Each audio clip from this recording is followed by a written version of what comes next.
Hello guys, Exto here, and welcome to Anagraphy. This module is in the same group as the complexity module. Well, in this module we're going to be creating a valid anagraph. The anagraph is a rearrangement of parts of letters to reconstruct a word. The module will not accept rearrangement of letters into an anagram, so we must change at least one letter. So, come on game, please don't crash on me. Okay. This is quite a lot of loading, if you can tell. Because there are quite a few valid anagraphs. So, I'll explain why this has 4 segments in a bit. But this will be our add letter button, this will be our clear button, and this will be our submit button. So let's first note down the letters we have. So we have this, which is an I. We have this, which is an R. We have this, which is an A. If I can copy it correctly. Is an A. We have this, which is an X. We have this, which is an E. And we have this, which is a K.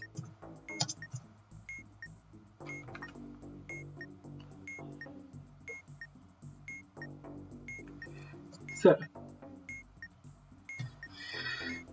the easiest way on, I have not copied that correctly again. So, with experimenting with this, I found that the easiest anagraph changes to make are, of course, the duplicate character ones. So, such as the X and the H are the same.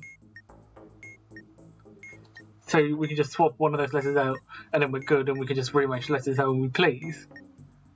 Or there's also one that I found with experimenting, that X and P can be swapped out with F and K. But let's see, so we have X and K here. Does that equate to the same as F and P? So XK, X is 101 00000. Yeah, I don't know if zeros left, okay. And then K is 112 00000. It's not looking like it. Yeah, it's not going to be. So this only holds for XP and FKs, because if you look, X and P, when you basically add the columns up, is the same as F and K. Okay, so you can see 1 1 1 1 2 2 and then 1 1. So we'll keep these two links in mind. Sure, I understand this is like the boring method of doing it. I could try and find a more wacky anagraph of it, but if you need a quick solving method, this is what you're doing. If someone wants to like put some more of the more interesting swaps you can make in the comments, feel free to tell me some of the more interesting swaps you can make. So let's go boring with this one and just swap the X out for the H, and let's rearrange the letters. So let's go with, and remember it has to be vowel, consonant. It has to be a vowel first, and then could either be followed by another vowel with a consonant. I'm explaining this very badly. So normally a vowel gets followed by a consonant, but it doesn't have to. So you could have I, but that's a valid string, but two consonants next to each other is the only thing you're not allowed to have next to each other. So let's go for A, K, I,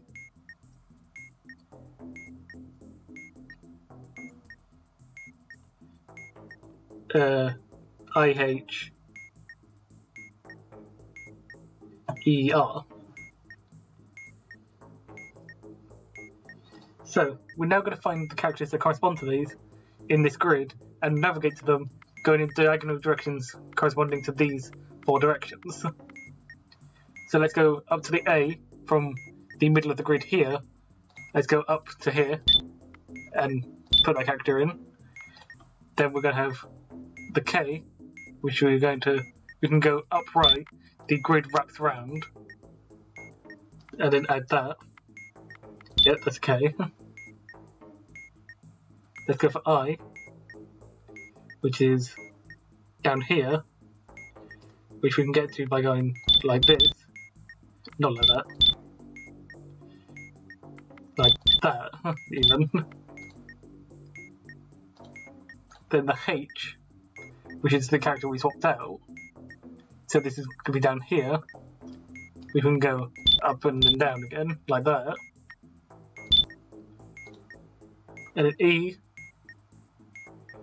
we have the M shape, which we can get to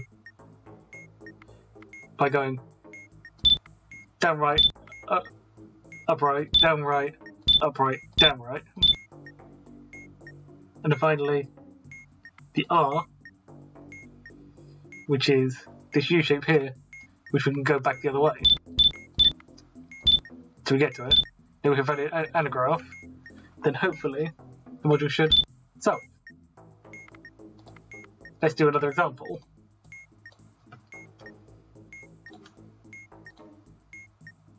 So we start with this, which is an O. We have this, which is an I. There's a case of it can be followed by a consonant, but doesn't have to. We'll remove this one now. We have the K. So if we get an F, we could possibly do the other thing I mentioned. We have another I. We have an X. / H.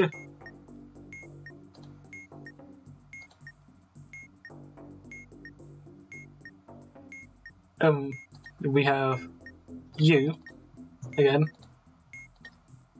I don't know why I said again. Do we have in the previous one? Well, I said again, and it's now going to be in the video. And then finally N. So unfortunately, we didn't get an XBFK situation, but I'll have a look for a possible alternative. So this next part is I'm going to try and find another interesting switch around. But if I can't find one, I'll just do the X and H again. So, I mean, we could do that, but then that's just going to give us what we had. Oh, actually, we can reduce this by 1 and make 2 of these. But then we need to change this because there's no character that starts with 3 1s. So we could move this down and then move that one up to there. Does that work? Remember, we need to have an accurate route of... We had to basically have more vowels than consonants. So this, I think, exists as a character. Yeah, we have a H. So let's see, we have H, then we have an R, not looking good to be honest. So an O, we think we still have an I, yeah. We have 2 with the 102s, which are 2 ends. And then we have this, which is still a U. Yes, we don't have enough. So this will be a valid amount, but of course we don't have enough vowels. So let's see if we can generate another vowel out of one of these letters. We actually had the other N here. So maybe we had to convert one of these letters into a vowel. So what vowels can we make? Let's highlight the vowels.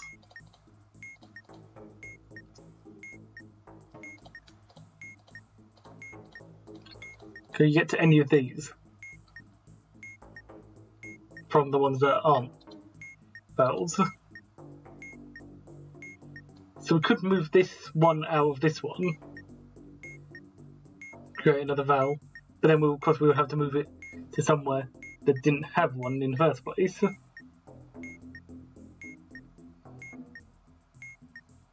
Which I don't think we can do.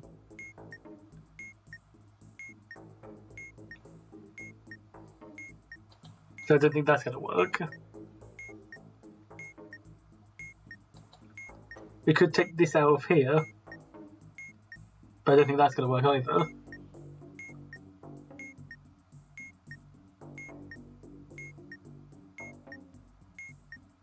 But see, you can make other valid groups of letters, but of course, not all of them are going to be valid to get a new word. So I'm just going to go for the basic one again. If you spotted a better one, feel free to tell me what it was.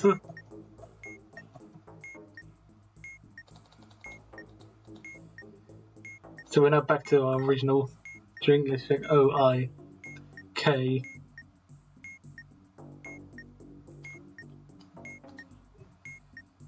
I again. X. Yes. And then U.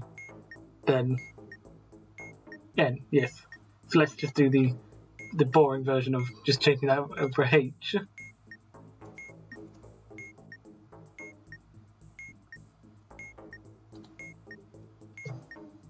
So let's make a new anagram out of this. Let's try putting the two I's next to each other. Actually, let's put the O and the U next to each other, and the H, then I, N, I, K. So I think that's O, U, H, two I's, N and a K. Yes. So let's make this word. So we're starting with this symbol. Now let's flip over this around as well. So we start with a U, which is going to be going up, down, like that. An O, which is this character. Then the H, which is this character down here.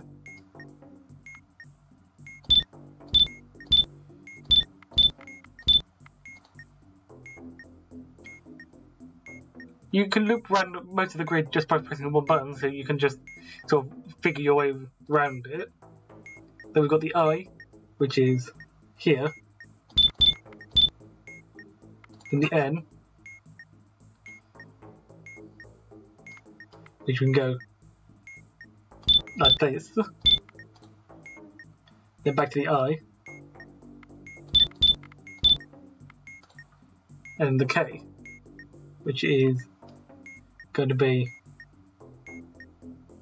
we can go up, like this, and like that, and then like that. And again, if we've made a valid anagraph, which I'm hoping we did, we get ourselves much of it. I'm sure for that long pause there are actually quite a few valid alternatives. So hopefully you understand what I guess is sort of the most basic way of doing anagraphy. I'm sorry that I couldn't come up with any more wacky changes, but if I find any more I might put them in the description, or you can leave them in the comments if you'd like to. So if any of you've found of X amount of letters can be sorted out for this set of letters instead. without any harm, basically. But hopefully you understand how to do the most basic case of anagraphy, and know a small special case of XP and FK. Sure, this might not have been the best way to do this tutorial, but hopefully you understand how it works now, and I'll see you guys in the next tutorial. See you later.